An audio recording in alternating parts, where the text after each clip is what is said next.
கர்த்தருடைய பரிசுத்த நாமத்திற்கு ஸ்தோத்திரம். இந்த பதிவின் தலைப்பு, தேவகுமாரர்கள் யார், மனுஷ குமாரத்திகள் யார், விழுந்து போன தூதர்கள் யார், அவர்கள் என்ன செய்தார்கள், இப்பொழுது சபையை அவர்கள் எப்படி கெடுத்து கொண்டிருக்கிறார்கள். இந்த இரகசியங்களை தேவனுடைய வெளிப்பாட்டின் மூலம் நாம் அறிந்து கொள்வோம். கர்த்தர் நம்மை ஆசீர்வதிப்பார். ஆமென். அல்லேலூயா.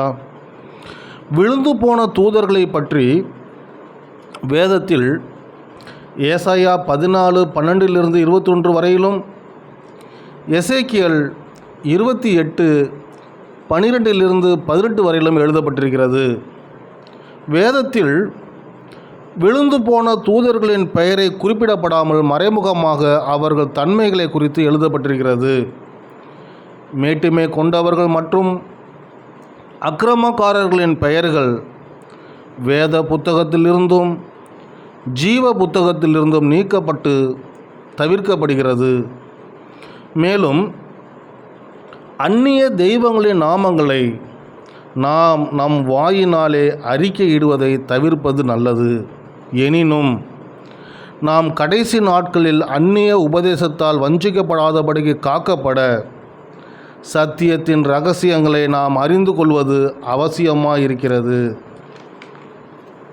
இது நிமித்தம் நாம் இப்பொழுது விழுந்து போன தூதர்களாகிய இவர்கள் யார் என்று தெரிந்து கொள்வோம். ஏசாயாவிலும் எசேக்கியேலிலும் சொல்லப்பட்டதான தள்ளப்பட்டவன் மார்னிங் ஸ்டார் என்றும் லூசிபர் என்றும் அழைக்கப்பட்டான். இவன் தன்னோடே கூட 1/3 தூதர்களை இழுத்து கொண்டான் என்று வெளிப்படுத்தின சுவிசேஷம் 12:4 சொல்லப்பட்டிருக்கிறது. ஏனோக்கின் புத்தகத்தில் பார்ப்போமானால் 200 தூதர்கள் யாரேதின் நாட்களில் பூமியிலே ஹெப்ரோன் மலையில் விழ தள்ளப்பட்டார்கள் என்று சொல்லப்பட்டிருக்கிறது. அவைகள் 20 தூதர்களின் தலைமையின் கீழ் ஒவ்வொன்றும் 10 ஆவிகளின் எண்ணிக்கையை கொண்டிருக்கிறது என்று கூறப்பட்டுள்ளது.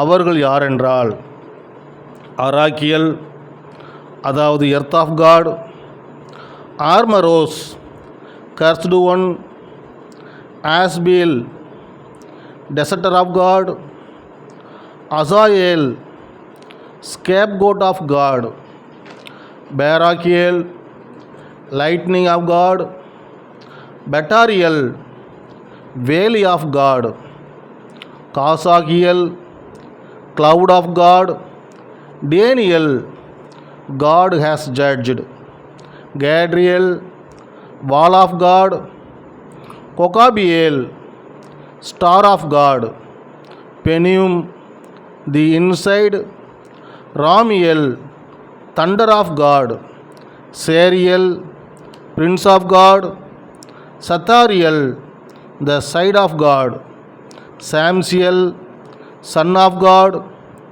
டேமியல், perfection of God, Turiel, the mountain of God, Yeqon, he shall rise, Yomiel, day of God, Zaqiel, purity of God.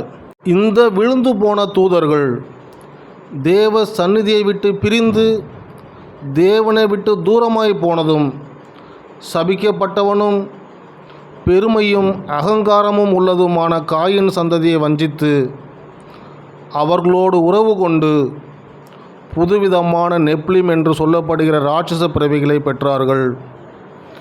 Coin சந்ததி கீழ்ப்படியாமலும் பெருமையும் அகந்தையுமாய் இருந்ததினால் அது சாத்தானுடைய சுபாவத்தை தரித்து கொண்டு தன்னையே தேவன் என்று சொல்லும்படிக்கு சன்ஸ் ஆஃப் காட் என்று அர்த்தம் கொள்ளும் தேவ குமாரர்கள் என்று தம்மை தாமே அறிவித்து கொண்டனர். ஆனாலும் ஆதியாகமம் 4:26 வேறொரு சந்ததி பிறக்கிறதை பார்க்கிறோம். அது ஆபேலுக்கு பதிலாக பிறந்த சேத்தின் மூலமாய் உருவான மனுஷர் சந்ததி என்று பார்க்கிறோம். சேத்துக்கும் ஒரு குமாரன் பிறந்தான். அவனுக்கு ஏனோஸ் என்று பெயரிட்டான். அப்பொழுது மனுஷர் கர்த்தருடைய நாமத்தை தொழுது கொள்ள ஆரம்பித்தார்கள். ஆதியாகமம் 6:2 எழுதியிருக்கிறபடி தேவகுமாரர் மனுஷகுமாரத்திகளை அதிக சௌந்தரியமுள்ளவர்கள் என்று கண்டு அவர்களுக்குள்ளே தங்களுக்கு பெண்களை தெரிந்து கொண்டார்கள். வசனம் 4. அந்நாட்களில் ராட்சதர் பூமியிலே இருந்தார்கள். பின்பு தேவகுமாரர் மனுஷகுமாரத்திகளுடைய கூடுகிறதினால் இவர்கள் அவர்களுக்கு பிள்ளைகளை பெற்றபோது இவர்களும் பூர்வத்தில் பேர் பெற்ற மனுஷராகிய பலவான்கள் ஆனார்கள். இங்கு குறிப்பிட்டுள்ளபடி விழுந்து போன தூதர்களின் ஆவியினாலே, அதாவது சாத்தானுடைய ஆவியினாலே முழுவதுமாய் ஆட்கொள்ளப்பட்ட, தன்னையே தேவன் என்று பாவித்து கொண்ட காயினுடைய சந்ததியில் நெப்லிம் என்று சொல்லப்படுகிற ராட்சதர்கள் பிறந்தார்கள் என்று காண்கிறோம். இந்த சன்ஸ் ஆஃப் காட் என்று அழைக்கப்படுகின்ற காயினுடைய சாத்தானுடைய கூட்டங்கள் தேவனை தொழுது கொண்டு வருகிறதான சேத்தின் வம்சத்தாராகிய மனுஷகுமாரத்திகளை வஞ்சித்து அவர்களுக்குள்ளே தங்களுக்கு பெண்களை தெரிந்து கொண்டார்கள். இங்கு பரிசுத்தம் இல்லாத சாத்தானின் வித்து பரிசுத்தமான தேவ சந்ததியான பரிசுத்த வித்தோடே கலக்கப்படுகின்றது. மல்கியா 2:15 சொல்லப்பட்டிருக்கிறபடி அவர் ஒருவனை அல்லவா படைத்தார், ஆவி அவரிடத்தில் பரிபூர்ணமாக இருந்ததே, பின்ன ஏன் ஒருவனை படைத்தார்? தேவ பக்தியுள்ள சந்ததியை பெறும்படிதானே. இங்கு ஆபேலுக்கு அடுத்தபடியாக சேத்தின் மூலியமாக தேவ பக்தியுள்ள சந்ததியை உருவாக்கி கொண்டு வந்த தேவனுடைய திட்டத்தை காயினின் மூலமாக சாத்தான் கெடுத்து போட்டதை பார்க்கிறோம்.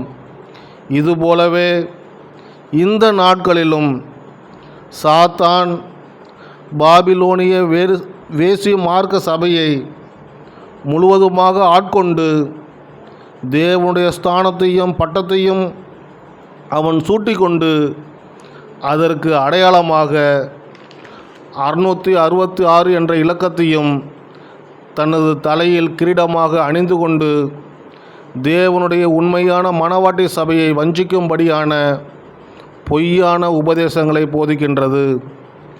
அவனுடைய அந்த பொய்யான உலக பிரகாரமான உபதேசத்தை அநேக திருச்சபைகள் கேட்டு வஞ்சிக்கப்பட்டு தேவ கோபாக்கனைக்கு உட்படுகின்றார்கள். ஆகவே பிரியமானவர்களே, அறியாமையுள்ள காலங்களில் இருந்தது போல நாம் இராமல் தேவனுடைய வெளிப்பாட்டை பெற்றவர்களாய் சத்தியத்தை அறிந்து கொண்டு இப்படிப்பட்ட சாத்தானின் கூட்டத்தாருக்கு எச்சரிக்கையாக இருந்து நம்முடைய பரிசுத்தத்தையும் விசுவாசத்தையும் காத்து கொள்ள வேண்டியது அவசியமாக இருக்கிறது. பிலிப்பியர் 2:5-8 வரை சொல்லப்பட்டிருக்கிறபடி கிறிஸ்து இயேசுவில் இருந்த சிந்தையே உங்களிலும் இருக்க கடவது. அவர் தேவனுடைய ரூபமாயிருந்தும் தேவனுக்கு சமமாக இருப்பதை கொள்ளையாடின பொருளாக எண்ணாமல் தம்மை தாமே வெறுமையாக்கி அடிமையின் ரூபம் எடுத்து மனுஷர் சாயலானார். அவர் மனுஷ ரூபமாய் காணப்பட்டு மரண பரியந்தம், அதாவது சிலுவையின் மரண பரியந்தமும் கீழ்ப்படிந்தவராகி தம்மை தாமே தாழ்த்தினார். ஆகையினாலே கிறிஸ்து தாமே தம்மை பின்பற்றுகிறவர்கள் கெட்டு போகாதபடிக்கு தாழ்மையையும் கீழ்ப்படுதலையும் கற்றுக் கொடுத்தார். ஆகையால் நாம் காயினை போல பெருமை பாராட்டாதபடிக்கு, சேத்தின் சந்ததியைப் போல நாம் வஞ்சிக்கப்படாதபடிக்கு சத்தியத்தை அறிந்து சத்தியத்திலே நிலைத்திருப்போம். கர்த்தர் தாமே நம்மை ஆசீர்வதிப்பாராக. ஆமேன். அல்லேலூயா.